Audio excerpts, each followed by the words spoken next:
Covid కొత్త variant సోకుతున్నందున నేపథ్యంలో Warangal MGM superintendent doctor V Chandrashekar media సమావేశంలో మాట్లాడారు. ఆసుపత్రిలో ఏర్పాటు చేసిన సదుపాయాలను వివరించారు.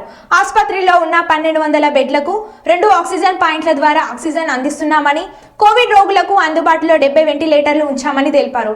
అలాగే ప్రస్తుతం భూపాల్పల్లికి చెందిన యాదమ్మ అనే వృద్ధురాలు శ్వాసకోత బాధతో వచ్చిందని, అది కొత్త వేరియంట్ కాకపోవచ్చు అని ఈ రోజు సాయంత్రం వచ్చే పరీక్ష రిపోర్ట్ల ఆధారంగా నిర్ణయిస్తామని తెలిపారు. మాస్క్ తప్పనిసరి అని సూచించారు. జరిగితే అక్కడ అటెండ్ అయ్యి వాళ్ళ ఇన్స్ట్రక్షన్స్ కూడా తీసుకొని వచ్చాము. అంతకు ముందు గంట క్రితము HOD critical care medicine, HOD emergency medicine, HOD anaesthesia, HOD general medicine, HOD microbiology, డోర్స్ ఇన్ఛార్జ్ వీళ్ళందరితో రివ్యూ మీటింగ్ దాన్ని ఏమంటారంటే డిసెంబర్ కూడా ఒకటి చేసినాము. అంటే మన దగ్గర ఫెసిలిటీస్ ఎట్లా ఉన్నాయి, ప్రైవేట్ ఆసుపత్రిలో 4 రోజులుగా చికిత్స పొందుతూ ప్రైవేట్ ల్యాబ్లో ఆర్టీపీసీఆర్ పాజిటివ్ అని వస్తే మన దగ్గరికి రిఫర్ చేయడం జరిగింది. వెంటనే స్పందించేసి ఒక ఐసోలేషన్ వార్డులో పెట్టి ఆమె ట్రీట్మెంట్ ఇవ్వడం జరుగుతుంది. ప్రస్తుతం ఓన్లీ ఆక్సిజన్ 6 లీటర్స్ మీద ఉన్నది, 95% సాచురేషన్ ఉన్నది. అంటే షీఈస్ డూయింగ్ వెరీ వెల్ అని అర్థం. అంటే వెంటిలేటర్ పెట్టాల్సిన అవసరం కానీ ఏం రాలేదు. ఆమె సిటీ స్కాన్ చేయడం కూడా జరిగింది, ఎక్స్రే చేయడం జరిగింది.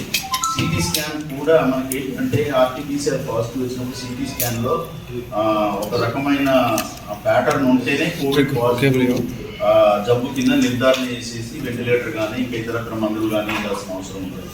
సో ఈమెకు అలాంటి మనకు శారీ వార్డ్ అని ఒకటి ఉండేది. సీవియర్ అన్ని బెడ్స్ కూడా oxygenated beds, 1200 beds oxygenated beds.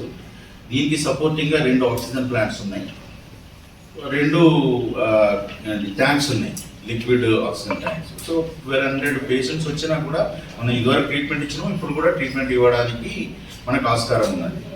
అదొకటి. తర్వాత రెండోది ఏంటంటే ఈ టెస్టింగ్లకు సంబంధించి ఇప్పుడు ఓపీలలో కూడా రద్దీ ఎక్కువైతే ఇన్ఫ్లుయెన్జా అంటే జలుబులాగా ఎవరికి వచ్చినా కూడా ర్యాపిడ్ యాంటీజెన్ టెస్ట్ చేయాలి. ర్యాపిడ్ యాంటీజెన్ టెస్ట్ చేసేది మన ఎంసీహెచ్ బ్లాక్లో మూలకు ఉంది. అట్లాగే అది చేస్తున్నాం, కంటిన్యూ చేస్తున్నాం, దాన్ని ఎత్తేలేదు. కాకపోతే ఏంటంటే ఇప్పుడు ర్యాపిడ్ యాంటీజెన్ కొరత ఉంది. అది నేను 3 రోజుల కిందనే డిఎంఈ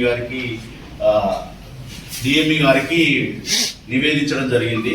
ఇప్పుడు కూడా ఆల్ హాస్పిటల్స్, స్టేట్ హాస్పిటల్ అన్నింటిలో కూడా ర్యాపిడ్ యాంటీజెన్ కిట్స్ కోసము ఇండెంట్ పెట్టినారు. మనకు సాయంత్రం వరకు ఎప్పటికీ వస్తాయి. అయితే ఇంకొకటి గమనించాల్సింది ఏంటంటే ర్యాపిడ్ యాంటీజెన్ టెస్ట్ కిట్ లేకపోయినా కూడా శాంపుల్స్ ఏముంటుంది, మనము 900 వరకు కూడా ఆర్టీపీసీఆర్ చేయగలిగే అవకాశం ఉన్నది. గోల్డ్ స్టాండర్డ్ టెస్ట్ అయితే ఆర్టీపీసీఆర్. సో ఎవరికి కూడా టెస్ట్ చేయకుండా ఉండడం అనేది జరగదు. ఆర్టీపీసీఆర్ అయినా చేపిస్తాము ఒకవేళ ఈ కిట్స్ రావడంలో లేట్ అయినా కూడా. అది ఒక పాయింట్. రెండోది ఏంటంటే ఇక మిగిలిన అన్ని మందులు అవైలబుల్ ఉన్నాయి. అంటే ఇప్పుడు డాక్సిసైక్లిన్ కానీ, అజిత్రోమైసిన్ కానీ, పారాసిటమాల్, మెథల్ప్రెడిసోలోను, తర్వాత హైడ్రాక్సిక్లోరోక్విన్, ఇవన్నీ మనం ఇచ్చే మాత్రలన్నీ అవైలబుల్ ఉన్నాయి. N95 మాస్కులు అవైలబుల్ ఉన్నాయి, పీపీఈ కిట్లు అవైలబుల్ ఉన్నాయి, 70 వెంటిలేటర్స్ ఫంక్షనల్ ఉన్నాయి, ఇంకొక 10 వెంటిలేటర్స్ ఏమో రిపేర్స్ ఉన్నాయి. అవన్నీ కూడా పిలిపించి చేసేసుకుంటాం.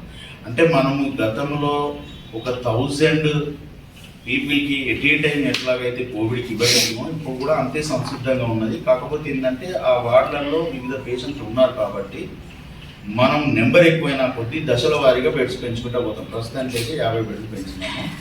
ఈ యాదమ్మ పరిస్థితి మనకు కోవిడ్ పాజిటివ్ అని వస్తే అది మనకు తొలి కేసు అవుతుంది. సో ఇంకోటి ఏంటంటే కోవిడ్ పాజిటివ్ వచ్చినా కూడా అది వేరియంటా కాదా అని చెప్పడానికి జీనోమ్ సీక్వెన్స్ చేయాలి. అది కోవిడ్ పాజిటివ్ వచ్చిన తర్వాత ఇప్పుడు మేము ఆ శాంపుల్ పాజిటివ్ వస్తే కనుక జీనోమ్ సీక్వెన్సింగ్ కూడా ఎన్ఐవికి కానీ సిసిఎంబికి కానీ పంపించే అవకాశం ఉంది. అది పంపిస్తాం. అయితే జీనోమ్ సీక్వెన్స్ చేసేటప్పుడు ఎప్పుడు కానీ ఒక 10-15 శాంపుల్స్ పాజిటివ్ ఉంటే కానీ మనం తీసుకోవాలి. సో అది కూడా ఎందుకంటే మనకు JN.1 వేరియంట్ వచ్చింది అనేదే మనకి ఎంత హడావిడి నడుస్తూ ఉంది.